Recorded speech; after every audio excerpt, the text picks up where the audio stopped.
They told us to look up, but maybe we never truly saw what was right in front of us.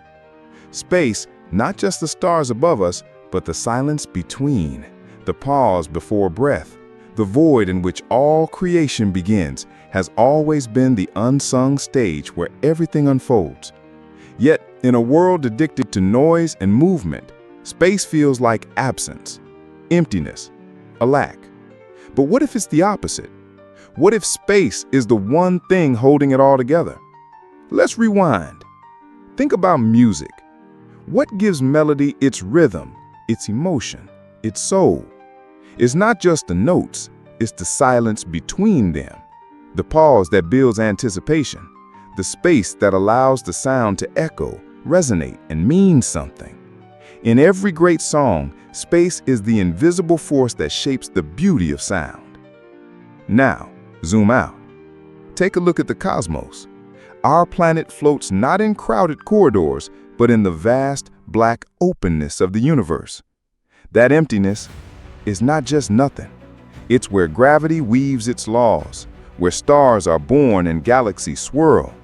As physicist Brian Greene said, empty space is not nothing. It's a seethe and brew of quantum activity. Even nothing isn't nothing.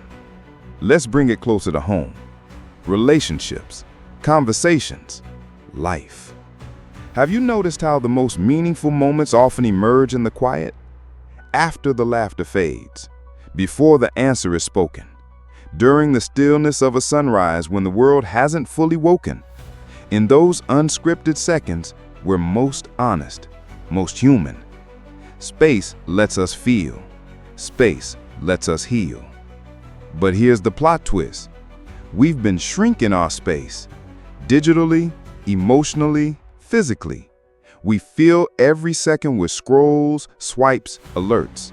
Our calendars are overbooked, our minds overstimulated. We brag about being busy as if it's a badge of honor. But busyness isn't the same as purpose, and in our race to be everything, everywhere, all at once, we lose the room to become anything at all. The pandemic cracked that illusion a bit. When the world stopped and noise faded, something emerged: clarity. People rediscovered walks, family dinners, the deep, uncomfortable silence of sitting with your own thoughts.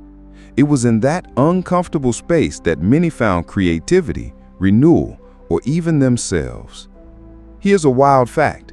According to a 2022 study from the Journal of Environmental Psychology, people who regularly embrace stillness and open, empty environments report higher creativity and emotional regulation than those who constantly engage with cluttered, noisy spaces. It's almost as if the brain, like the universe, needs space to function fully. This isn't about isolation or avoidance. It's about alignment. Understanding that space isn't a void, it's a vessel, a holding ground for growth, like soil between roots, like canvas around a brushstroke.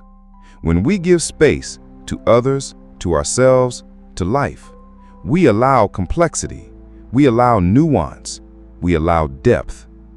The philosopher Blaise Pascal once said, "All of humanity's problems stem from man's inability to sit quietly in a room alone."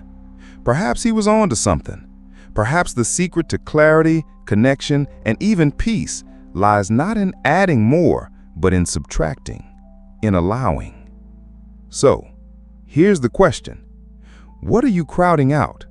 What brilliance could be waiting in the spaces you've been too quick to fill? What conversations would flourish with more pause? What dream needs the silence to be heard? Let this be the invitation. Make room in your schedule, in your mind, in your relationships. Reframe the silence, redefine the gap. Space is not a lack of life.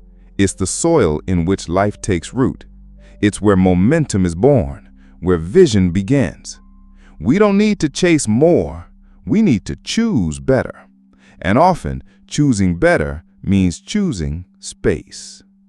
So, what if today, instead of reaching for noise, you reached for nothing and just listened?